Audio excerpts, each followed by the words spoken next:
Welcome to Manish भाई studies. आज हम करने जा रहे हैं क्लास 12 की पॉलिटिकल साइंस का चैप्टर 4 कंटेम्प्रेरी साउथ एशिया। यह है वीडियो का पार्ट 1। तो चलिए शुरू करते हैं। सबसे पहले आपके दिमाग में आया होगा कि ये साउथ एशिया है क्या।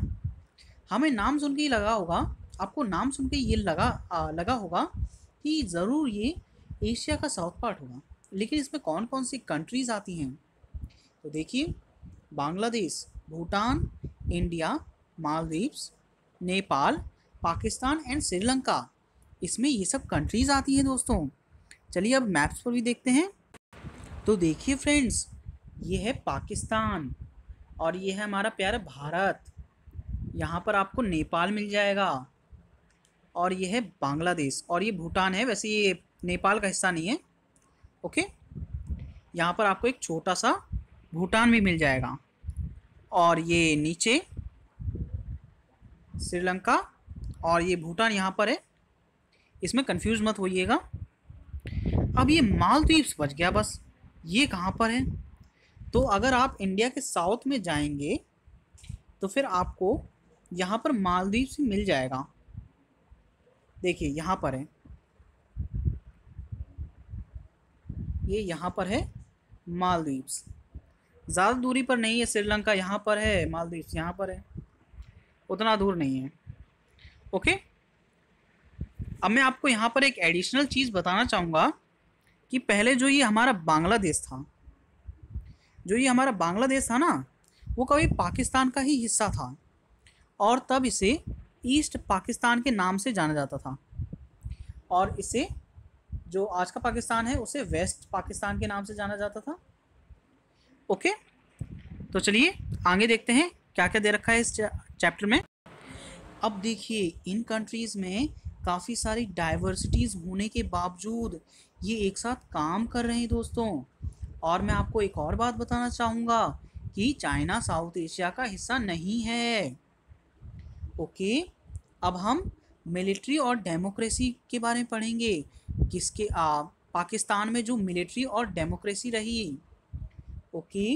अब देखिए, जब पाकिस्तान का कॉन्स्टिट्यूशन फ्रेम हो गया यानी कि बन गया, तब जनरल आयूब खान ये एक कौन थे? जनरल थे, यानी कि मिलिट्री के ही ऑफिसर थे। अब देखिए, मिलिट्री के ऑफिसर हैं यानी कि यहाँ पर मिलिट्री का शासन आ गया और फिर इन्होंने खुद को इलेक्शंस में जिता दिया। तो चलिए आगे देखते हैं। लेकिन इन्हें लोगों के जो कि प्रोटेस्ट थे उनका बहुत सामना करना पड़ा दोस्तों। उसके बाद जनरल याया खान आए उनको हटाकर, लेकिन ये भी तो एक मिलिट्री मैन ही हैं, फिर भी यहाँ पर मिलिट्री का ही शासन रहेगा। आगे देखते हैं। अब बांग्लादेश क्राइसिस होने लगी। मैंने आपको पहले बताया कि पहले बांग्लादेश पाकिस्तान का ही हिस्सा था, वो ईस्ट पाकिस्तान था।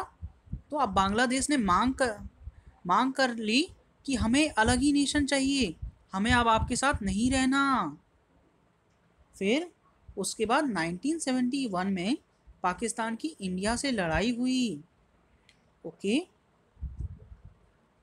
अब देखिए, जो कि जुल्फिकार अली भुट्टो थे वो आए इलेक्शन, जो कि वहाँ के लीडर थे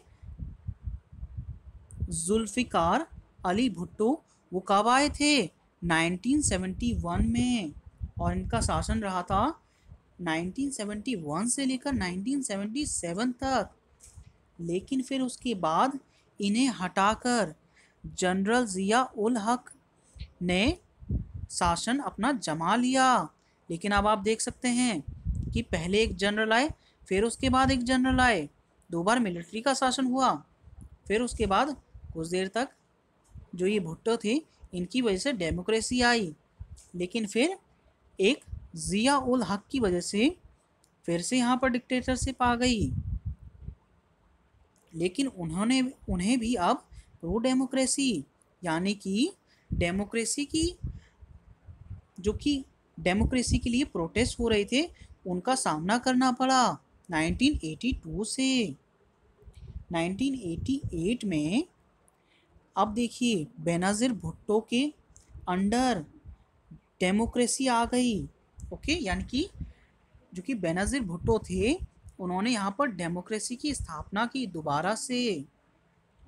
ओके, लेकिन उस समय पीपल्स पार्टी और मुस्लिम लीग में कंपटीशन चल रहे थे और इसी का फ़ायदा उठाया जनरल परवेज़ मुशर्रफ ने। एक्चुअली दोस्तों, उनको नवाज शरीफ ने जनरल बनाया था, लेकिन परवेज़ मुशर्रफ ने नवाज शरीफ जी को ही प्राइम मिनिस्टर की गद्दी से हटा दिया। अब देखिए, जिसने बनाया उसी को हटाया। कहते हैं ना, बोया पेड़ बबूल का, आम कहाँ से खाओगे। In 2001, General Musharraf got himself elected as the president. उन्होंने खुद को प्रेसिडेंट घोषित कर दिया। किसने? जनरल मुशर्रफ ने 2001 में। अब देखिए, इलेक्शंस होते तो हैं पाकिस्तान में, लेकिन केवल दिखावे के लिए। असली सत्ता यानी कि असली जो की पावर होती है वो मिलिट्री के पास ही होती है। इसका मतलब ये है कि आप कह सकते हैं कि पाकिस्तान में डिक्टेटरशिप है। ओके, 2008 से इलेक्शंस हो रहे हैं पाकिस्तान में, लेकिन फिर भी वहाँ पर डिक्टेटरशिप है और ये एक स्टेबल डेमोक्रेसी को भी स्थापित करने में फेल हुए, यानी कि नाकाम हुए। अब देखिए, दूसरी कंट्रीज़ जो इंटरनेशनल लेवल पे है वो क्यों नहीं इन्हें डेमोक्रेटिक बना देती है। जैसे अमेरिका है, वो सबका बाप बना फिरता है, लेकिन फिर भी वो इसके लिए कुछ भी नहीं कर रहा है। इसकी वजह क्या है? देखिए, यहाँ पर ग्लोबल इस्लामिक टेररिज्म ये एक संगठन है जिसके डर से ये लोग ऐसा कुछ नहीं करना चाहते हैं। तो फिर आपका यहीं पर मैं वीडियो एंड करता हूँ। Thank you very much. Like, share and subscribe my video. जय हिंद, जय भारत।